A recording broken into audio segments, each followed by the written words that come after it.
This episode of the Nerf Herder Council is brought to you by Audible. Visit audibletrial.com/NHC for your 30-day trial and a free audiobook download.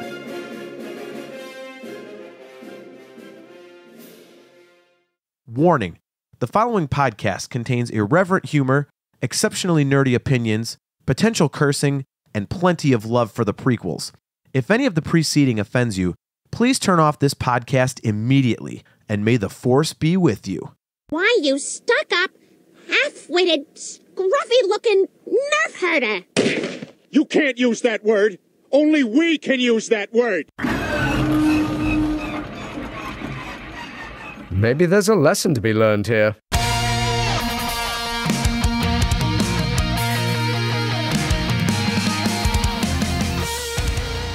You're tuned in to the Nerf Herder Council, your source for Star Wars opinion, conversation, and debate.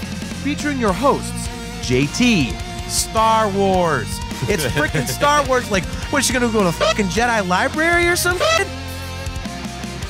AJ. Yeah, Rebels is a lot like our show, where we think we have a good idea and then it just fails in execution. Steve. Show me on the doll where the last Jedi touched you.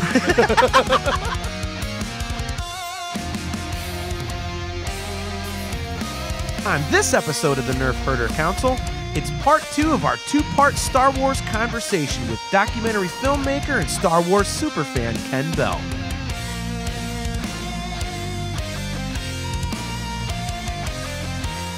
This is the Nerf Herder Council.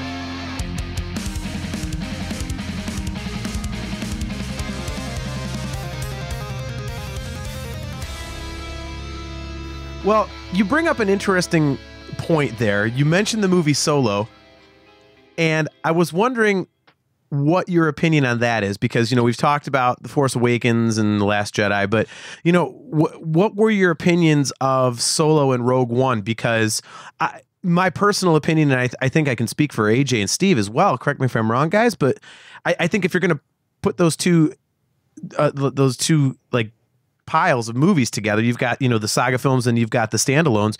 I think the standalones are much stronger than the saga films. If I'm wrong, tell me if you guys don't. Yeah, I mean, there's only been 2 saga films, right, and 2 stories. So I would say right now they're even or better than the saga movies, right? At least that's what I think. I mean, I guess you got to frame it, right? Film. I know it's a little dry because it's not. You know, we're used to Mark and we're used to a Han Solo. There was no real Han Solo in that group. You know, maybe they could have used someone with a little more spark in that group. You know, K2SO is awesome. A lot of people are like, why are they doing a series on him? You don't want to see him and K2SO again? Yeah.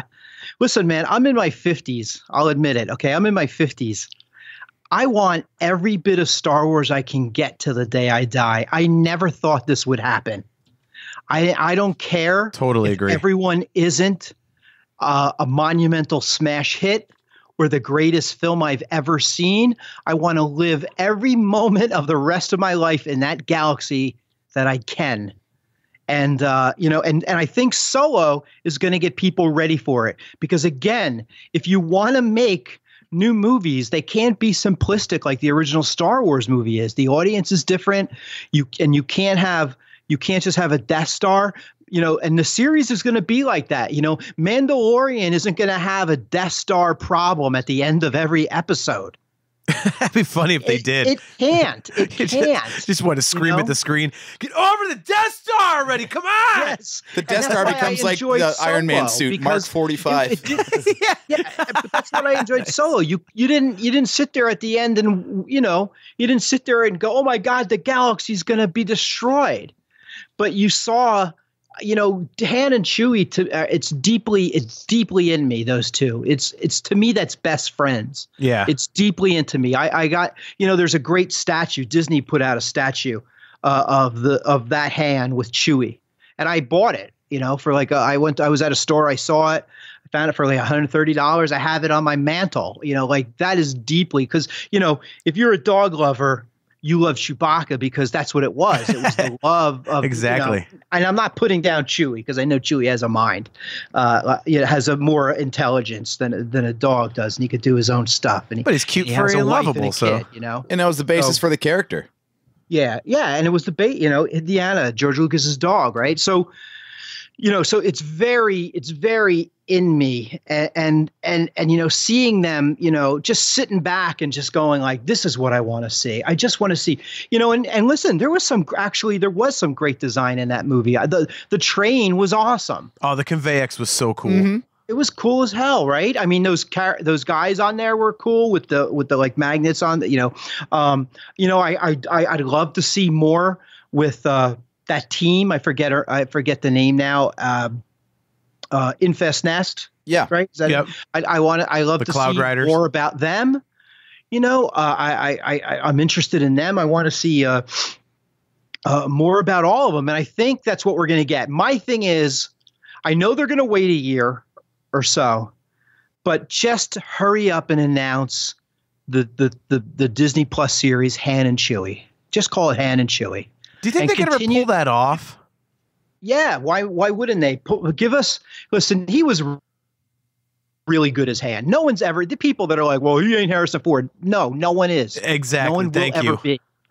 But if you want stories about Han and Chewie again, you have to. Do you think they didn't audition 1,000 people? Oh yeah, I mean, they auditioned. And this stuff about like that guy that does the impersonation of Harrison Ford. Like, I love when people are like, just get him. It's like, dude, he can't act. Yeah. He can't act. He's just doing act. If you know about acting, you can't do an impression. It'd be like that old Saturday Night Live where Kevin Spacey does Christopher Walken auditioning for Han Solo. Like, old man, she's fast enough for you. That sucked. I got to do it again.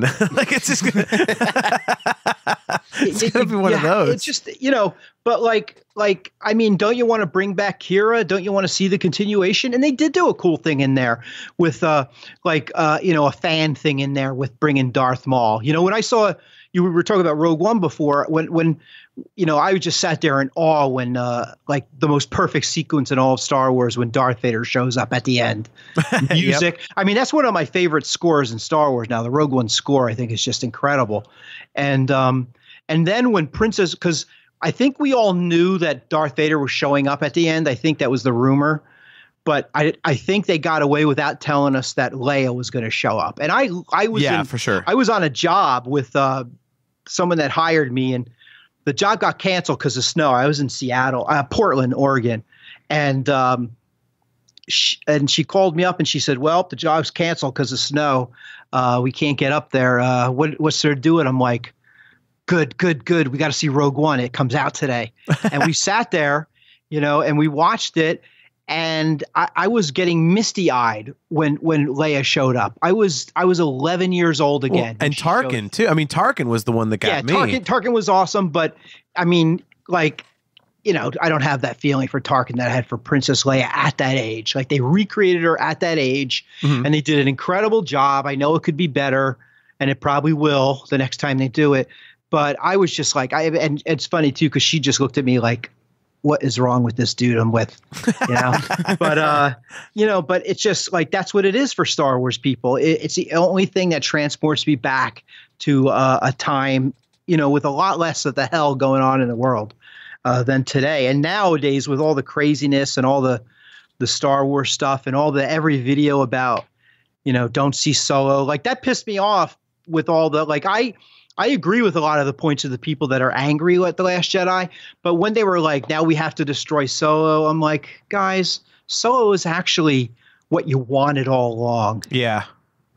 Well, Trust me, man, it's just fun. It's like people killing what they love. I mean, it's completely ridiculous. And the sad thing is that, Solo left it so wide open for so many really cool stories. Yeah, he's going to Tatooine at the end. Don't we want to see him meeting them? Don't we want to see him and Boba Fett, how they became? And Jabba, like, come on. And, everyone wants to see Boba Fett. Yeah, you want to see Boba when back then. You want to see Bosk again, see the whole team, see Greedo, You know, maybe he constantly is beating Greedo and everything, you know, like back to that, you know, I don't know. And, you know, there was the Mos Eisley movie was supposed to be a real thing. Yeah. Oh, with all the bounty hunters and stuff. Yeah. Yeah. And it was supposed to be with Guillermo del Toro. That's the latest news I got. Yeah. And it was like a go. I also heard that like he like had like, I don't know if it's screaming matches, but he and Kathleen Kennedy did not get along, which is weird because it doesn't seem like anyone can get along with Guillermo del Toro, right? Seems like such a, you know, like, yeah, I don't know. But like, I love the idea of all these shows, you know, and I want to see them all, and I can't wait to have Star Wars. I hope Mandalorian is more than one season. Yes. You know, I hope it's just good adventures and stories, you know. They better get into the Jedi soon too, because they just haven't given us Jedi and Sith, and people are dying for it, aren't they? Yeah. And I wonder if they're going to hold off on something like that because it's more special effects heavy to do all the lightsabers and, you know, those kinds of special effects, and see how these shows do, like Cassian and The Mandalorian, how they do first, like if they're successful enough that they're going to get the viewership that would justify spending that money to put all that effort into, you know. Yeah, I'd love to see how they're pulling it off, because, you know, like what's the look going to be? Like, you see how the animation varies, you know, like depending on how much money someone believes in something. You got the Clone Wars at its best. Then you got Rebels, which looks good, but not quite Clone Wars. And then you got this latest one, which is like, yeah, we don't have any money for animation anymore. You know, I like the animation in Resistance better than Rebels. I just can't stand how the faces are so nondescript, like how they just blank out with just seeing two eyes and like a nose. When the shadows come into that 3D shadow thing comes into play, it looks pretty cool. But like, just give us a little more. Yeah, you could give us a little more. I love the animation on those Galaxy Heroes things. I haven't watched those. To me, I'm like, okay, I've seen this. I'm one of those old curmudgeonly fans that's like, stop kiddying everything up, like, because Star Wars was always something that, you know, I discovered Star Wars when I was 4, for Christ's sakes. So I'm living proof that Star Wars can appeal to adults and little kids. You don't have to just make, you know, a Star Wars cartoon that's the equivalent of Paw Patrol. No, you for don't. 7-year-old kids, but that's what they're doing, and it's pissing me off. But you know, there's this weird thing, right? Like, I used to wonder about it back in the day. Like, I used to ask my parents, like, why aren't there more animations with the Mickey Mouse characters? You know, and later on, I found out that they didn't want to overdo those characters because those characters were brands that got people to Disney World, and I think that's ridiculous. And I would tell you, how have we gone 40 years without an animated show showing Luke, Han, and Leia in between Star Wars and Empire? How is that possible? It's the really same astounding. thing. They don't want to do that, I think, right? Well, you know, the old showbiz adage of, you know, always leave them wanting more. But yeah, that was never a problem for Star Wars. They gave us as much as they could. But give us what we want now. I mean, you have, well, 2 out of the 3 are alive now to still do the voice. You know, you probably pay Harrison too much to do Han Solo, but Luke would be back in, you know, Mark would be back in 3 seconds to do his voice. Oh yeah, he's an active voice actor. Wouldn't anyway. you like to see that? Wouldn't that be fun to see that? You know, give us the characters that we love and show it to us. Listen. What are you guys, in your 40s or late 30s? I will be 43 on Tuesday. Okay. And I'm in my early 50s. Listen, you got 30 years for us, baby, you know, 30, 40 years. Yep. And we're gone. And the Star Wars fans are the ones that grew up on Phantom Menace. You know what I mean? Mm-hmm. They're not going to have the same connection. So you might as well get us for all that nostalgia now. Give me the damn nostalgia. Just do it in really good stories. My head scratcher with the Galaxy of Adventure stuff is they're animating all these iconic scenes from the movies, right? I've seen a couple of them, and they make it way more dynamic in the animation than it plays out in the film. So when these 4-year-olds and 5-year-olds grow up with these little YouTube clips, and then they go and see the actual filmed versions, isn't it going to be kind of a letdown for them? Yeah, but I guess they're thinking that, like, they're not going to make any money from a 7-year-old watching the original Star Wars movie at this point. That's why they need to keep making it for those me. movies are going to be up. It's going to take a few years, right? But they'll be on Disney Plus. I got to quote the people from the good town of Rock Ridge and Blazing Saddles. Bullshit. What? That's a great reference, man. Blazing Saddles. Yeah. For me, I just, I've said that too. Like, they're not going to get money out of that 7-year-old, but they're damn sure getting money out of me. So make the stuff for me. I mean, I would see the stuff. Yeah, I agree. Listen, I would watch that animation. I would watch the original trilogy again in that animation.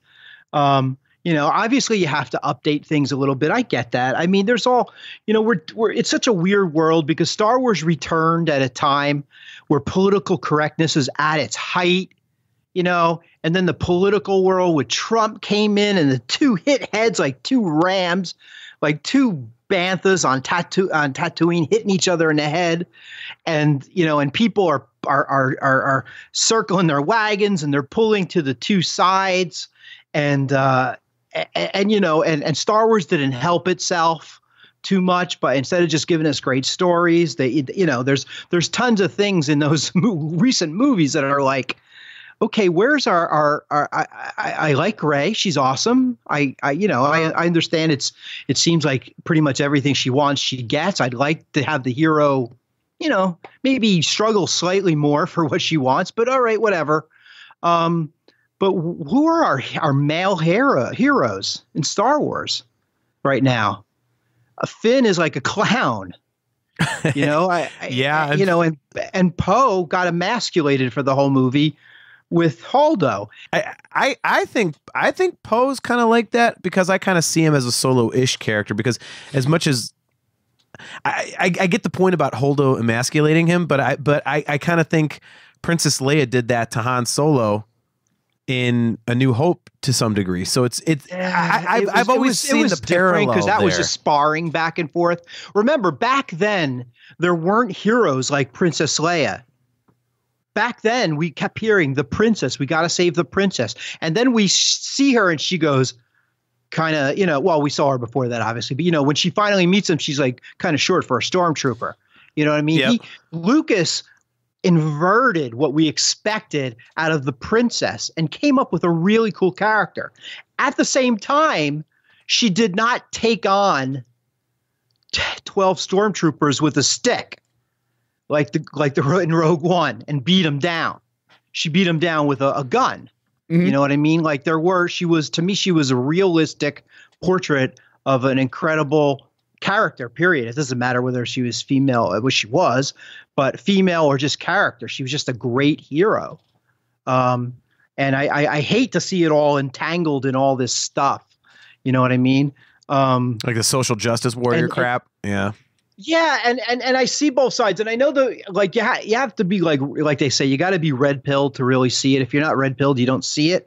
But, but it is because we do have this PC thing. We do have this thing going on where everyone's afraid of what they're talking about. And I don't want, I don't think that's right. I think everyone needs a hero. Everyone needs someone cool. I like them all. We haven't even talked, I love Lando as a kid. I thought he was awesome. I never looked at anyone for anything other than I love those characters. So, I just hope they get back to that a little bit. I don't know if that's what it is nowadays. Our new characters, they can't be like that. I don't know. I don't know. Well, speaking of old characters, did you see the rumor today? And AJ, we haven't even gotten to mention this to you. Did you see the rumor today about the Obi-Wan Kenobi television show? I did, yes. AJ, did you see this? Yeah, I was scanning Twitter this morning and I caught wind of that one. I mean, is that just the hot thing to post nowadays? Just float anything out there? Disney considering, insert character name here, series for Disney Plus streaming service. Well, to me, it sounded pretty plausible from what I was reading. And I think that one makes a lot of sense because if you're going to go forward with a Cassian Andor TV show, there is absolutely no, and I love Cassian Andor, don't get me wrong. No offense, Steve. I know you don't like him. But if you're going to do a Cassian Andor TV show, there is absolutely no reason you can't do an Obi-Wan Kenobi show, especially considering all the fan backlash when everyone thought that was coming down the pipe and then come to find out, no, there's no Obi-Wan Kenobi movie and people threw a fit. I think there's a great reason not to do that. Why? What what era of his life still needs explored? He's got 20 years on Tatooine, and we don't know if he stayed there the entire time. There's so much there. Do you remember the crate dragon? He made that sound in the beginning of A New Hope of a crate dragon to scare away the Sand People. Well, we can now see him battle a crate dragon. We could learn about the Sand People's life, like the indigenous species of that people, and learn about them. And maybe there's a war with the Sand People, and they have to watch themselves because of that.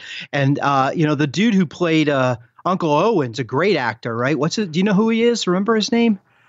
Who played him in the Revenge of the Sith? Oh, you're going. Yeah. I'm drawing a blank. I actually used to know it, but yeah, he's a great actor and he's a great director. So a buddy story where in the end of the series, he basically maybe he punches Obi-Wan Kenobi and says, "Stay away from Luke," and he knows that they're just doing that to get Luke to stay away from him. Well, that's Luke as a 5 or 10-year-old, in like one episode where he talks to this guy Ben, because he did know who Ben was. Well, if Owen Lars punched Obi-Wan Kenobi, it'd be because he was all hammered on blue milk, as we discussed in a recent episode. He's a belligerent drunk. All the life in Mos Eisley, anything he'd be doing. Now, he might have gone off-world, right? He may have gone to Alderaan once. We don't know. Also, I think him and Darth Vader, I have no problem with them having one final battle, because it seems like they do with what they say to each other in A New Hope. It feels like there could easily be, he tries one last time to talk to Anakin, and it's an absolute disaster. Yeah, I think, see here, I'm fine with the Obi-Wan show, but I mean, the Obi-Wan AJ show. Yeah, I mean, if they're going to do an Obi-Wan show, I mean, I'm okay with it. I just think it starts getting into the realm of, are they going to tell a story that actually matters to the greater narrative, or are they just going to go off with him, farting around with Sand People? And does that really matter? Do we really need that? But here's the thing, though. Here's the thing. Like I just said recently, like, embrace your characters and give us a cartoon show showing our characters that we love in between New Hope and Empire, showing that there may be an Obi-Wan television show means that they finally said, okay, we're going to show these characters on TV. To me, that means, like, what do you save a Darth Vader for? To show up for 3 minutes every 10 movies? Like, what are you saving him for? Let's see Darth Vader. Maybe, Han Solo put the fear of God in them with the amount of money it made. And I think it was like a bunch of reasons why it didn't make the money. I don't think it's any one reason. Everyone likes to think it's one thing. But give us that. Wouldn't that be awesome to see him and Darth have one more battle as Darth Vader? Like, he calls him Darth. He knows he's Darth. He has to know that somehow. He has to know what he looks like. I think there's plenty there. And maybe it'll just be a miniseries. Maybe it'll be 6 episodes and it's done. Well, don't forget he knows that his name is Darth Vader. He thought his name was Vader Darth. part. No. He calls him Lord Vader in the security recording, doesn't he? At the end of Revenge of the Sith, when he's going into he says, "Lord Vader, do whatever." Something in the security recording, doesn't he say Lord Vader or something like that? Because now you got me thinking, like, isn't that the footage of him being anointed? Probably tells him the rise, right, or something like that. Yeah, but I don't know if that's on the security recording. I don't know either. I don't know, but there's ways to do these things, but I think it would be great. And to your point, if you really want to make it emotional, you do that last battle between him and Darth Vader. You do a thing where they get so carried away that he almost gives away Luke's location, and he decides by the time Luke is 10, no more. He's staying here. He's just watching out for Luke. I mean, we know in that. I don't know if I know you guys just absolutely hate Rebels, right? But there's one episode, not fans, the episode with Maul, with Darth Maul. Oh, we know it well. The one where he dies, that one? Yeah, the one where he dies. I mean, to me, that proved the age-old argument. Like, did he let Darth Vader kill him in A New Hope, or was Darth Vader just too strong for him? And I think in that episode, you see No, he knew it was when he saw Darth and he saw that Luke was there to watch. He said, "My time is done," and he let him kill him because I thought that was a very touching episode with Maul. What a character from a mindless, really cool looking character in Phantom Menace to like a Shakespearean tragedy. I thought, but you know, I think that's why we didn't like it. What was that? I think that's why we didn't like it, because you're right. It was a very cool. They turned Maul from just like this really cool looking, like, you know, super evil, like, you know, little pet dog of Palpatine's in the Phantom Menace to this really cool, like twisted, you know, oddly motivated character in the Clone Wars, and then they brought him back in Rebels, and then, you know, you're assuming that to survive all this stuff, the guy is a total monster and he can just whoop ass all over the galaxy. And Obi-Wan flicks his wrist in 10 seconds and the guy's dead. You're like, what the hell is that? Yeah, for all the development. An ignominious end. For all the development they gave the character, he believed himself, though. He believed, you know, he believed all this shit about himself. And, you know, it just shows you how further Obi-Wan has come. I thought it was, you know, yeah, we all want to see a big battle, but, you know, maybe once in a while, something like that is a little better way to do it. Obviously, if they made that into a movie, there's no way in hell it would happen like that. They would have to have a big battle like a half hour earlier, and then it would just end like that later, a half hour later. But, yeah, but, you know, I mean, and granted, I'll be the first one to tell you that is not the same character from Phantom Menace. No. That's a completely different character. Yeah. But yeah, I just think if you again, like, I know everyone says that, like, we don't need this or we don't need this, or what are you going to tell us? What did Solo tell me? I wanted to see his beginnings and live with Han and Chewie some more. And that's the most Chewie's ever done in a movie. And I just want a Chewie movie. I just want Chewie all day long. I don't care. I know a lot less people will go see it, but Steve's daughter, my goddaughter, would be there about every day, 3 times a day for that movie. She'd be awesome. Telling stories about how she saw that one in the theaters like 20 times and stuff. Yeah, and Janish, right? The guy playing him, he's doing such a fantastic job. Oh yes, Watomo, yeah. I feel bad for him. I feel bad for the age. What is his name? Alden Ehrenreich. Oh yeah, Alden Ehrenreich. Yeah. Yeah, I feel bad for him too. I haven't seen him in anything recently. You know, it's interesting. You know, one thing I was looking the other day, I went on IMDb. The director of Rogue One, Gareth Edwards, taken off. Gareth Edwards. He has nothing coming. See, and I don't understand that. Rogue One was so incredibly well done, and I know that Tony Gilroy. I mean, that's the right name, right? The whole second half was redone by Tony Gilroy. Yeah, I mean, I know that, but I mean, I still think that Gareth Edwards, I mean, he set that movie on the path to being, I mean, that slots in so perfectly with the original trilogy to me. That first half of that movie, even just the first half of the movie, I had never seen. Like I thought Force Awakens was a little too slick and colorful and not dirty. Yeah. And except for maybe the Jakku stuff in the beginning. Mm-hmm.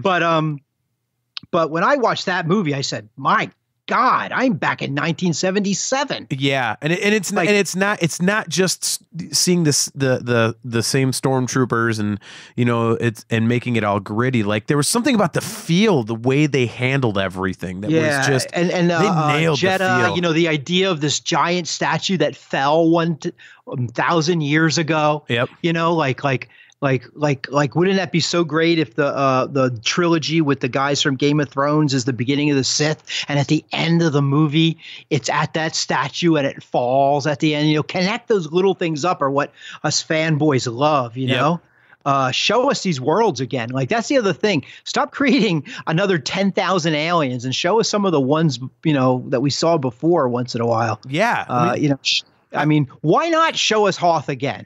You know, why not go there? Why not go to Dagobah for something for 10 minutes? You know, that's all they ever do, is spend a little time on a planet. But yeah, I would love that stuff.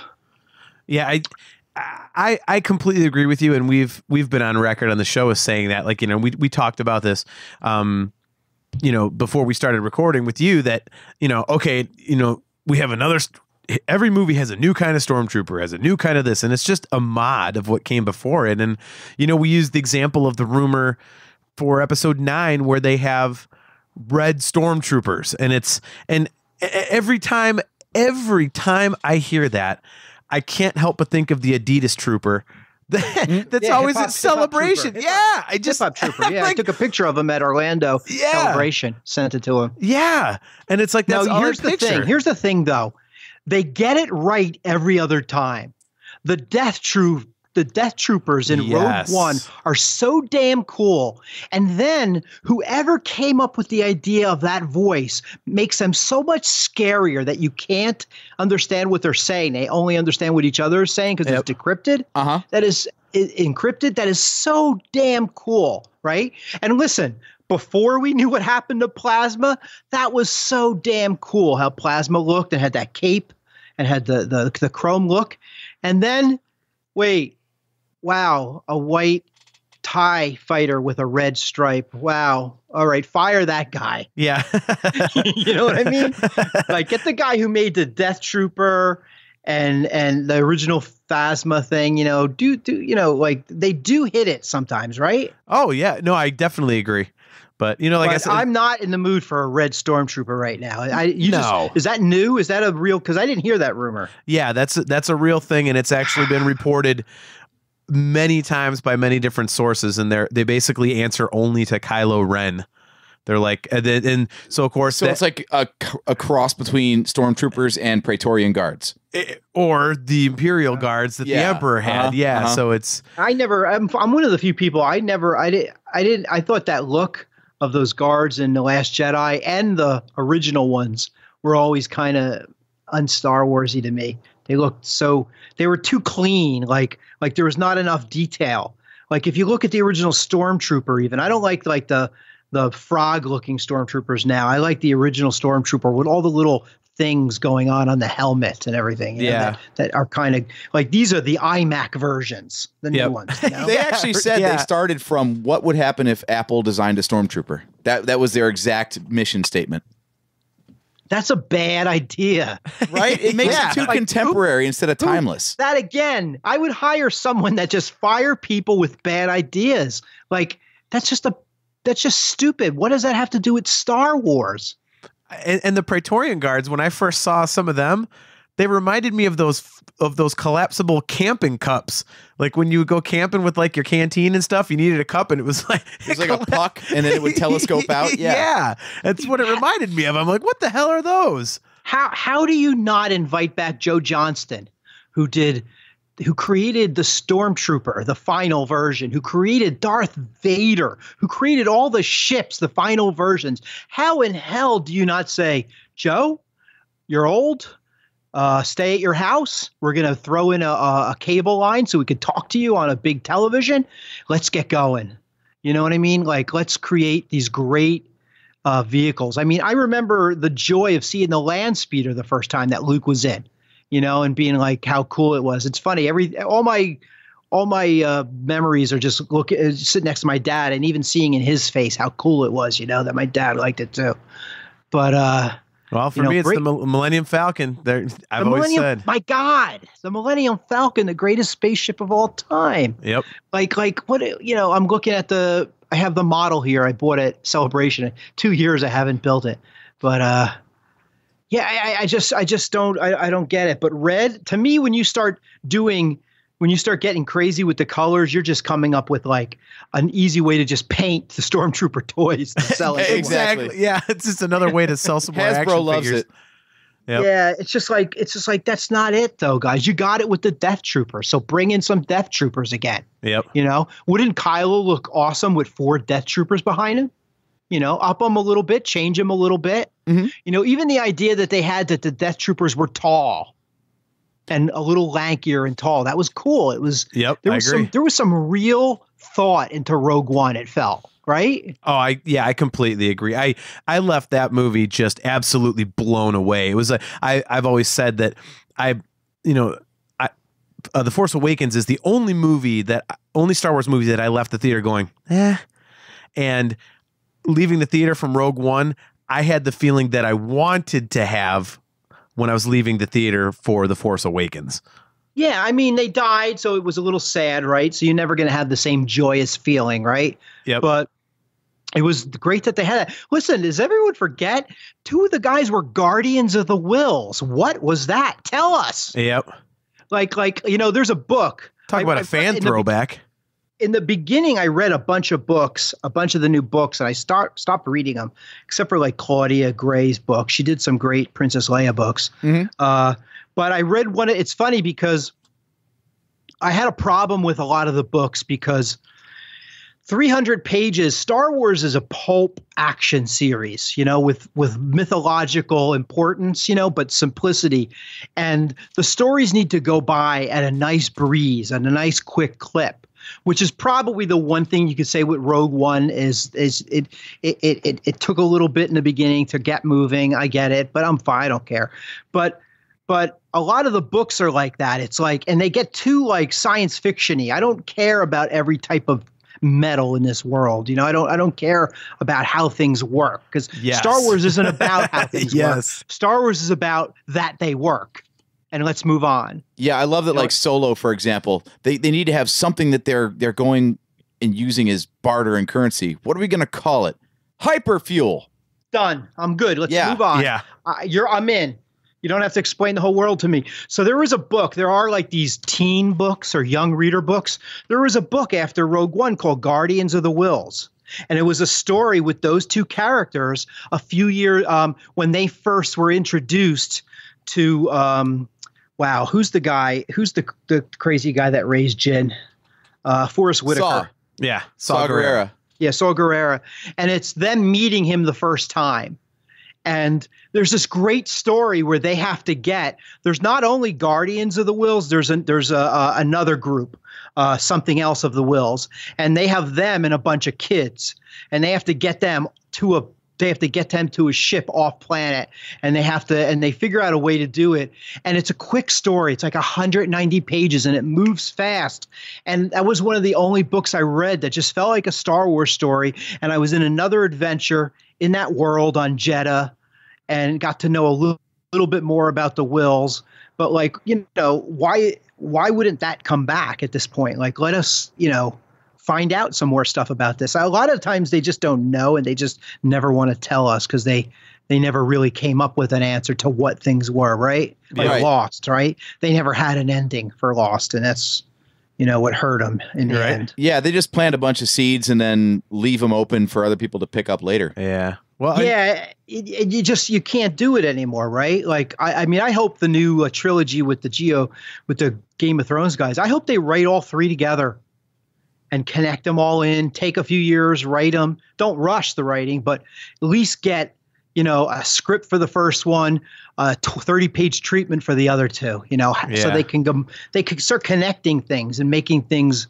That's what people want, I think, right? We want to have things that like connect back, how can we connect it to? And there are, like, Rogue One had so many of those things, right?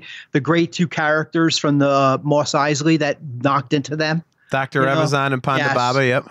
Yeah, that's one of those little fun fan things, that Jeddah under siege, with the great Star Destroyer over the top of it, beautiful, that incredible image. Yep, such good stuff, man. There really are, and here we are talking about Rogue One much more than we're talking about the new saga movies. Isn't that something? I think that says it all.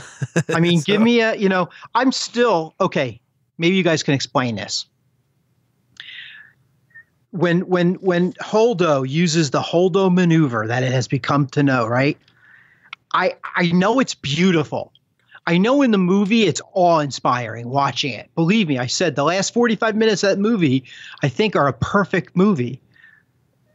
But why does a ship going into light speed not just hit the one thing right directly in the front of it? Why would it hit ships off to the left, right, bottom, top, all the ships? I just assume it's because it exploded into pieces. It might be that simple, dude. We all have that one thing. Yep. It just exploded into pieces and hit all the other ships. All the pieces were going light speed. Yeah. Yeah. Well, and so this has never happened in that world. They have never, because they're constantly going into light speed, like 5 or 6 ships in a row. They constantly show that in Star Wars, all going off to light speed. And it's never happened before. Yep, definitely. They couldn't have put a droid in charge, and she could have got on the boat, boat with the princess or what? I don't know. Nice. Well, Ken, we could definitely do this all night, but why don't we close up shop on that one? We got a damn good conversation. I want to thank you for coming on. This was really, really fun. So hopefully, it's great talking about Star Wars. I know, man. This has been fantastic. So would love to have you on again sometime. We appreciate your time. Why don't you plug your stuff one more time, and then we can get out of here. Yeah, go to YouTube, search Second Chance Dogs, ASPCA, and you can watch that hour documentary there.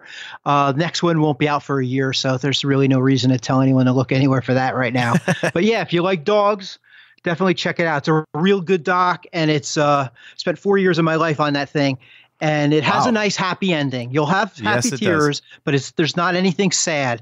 All the dogs have good, happy endings, so there's nothing to worry about there. Yes, highly recommended. I've seen it many times, so go check that out. And Ken, we appreciate your time, man, and we will talk to you soon. Thanks, man. I appreciate it, man. Well, thanks, everybody, for checking out another episode of the Nerf Herder Council. As always, we are brought to you by Audible. Go to audibletrial.com/NHC for your 30-day trial.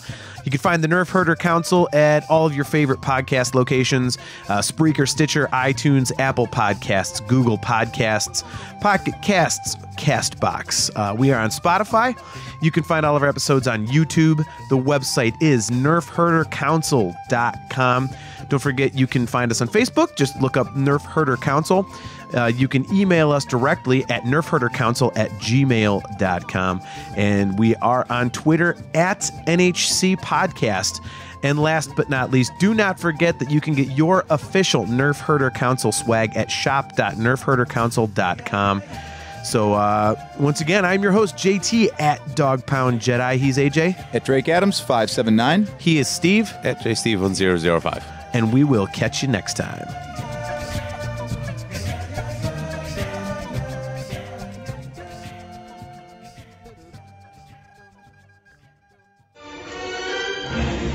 This bucket of bolts is never gonna get us past that blockade. This bucket's got a few surprises left in her. Plus, me and Chewie are on it. Ain't that right, Chewie? Hell yeah, you my Nerf herder. You my Nerf herder.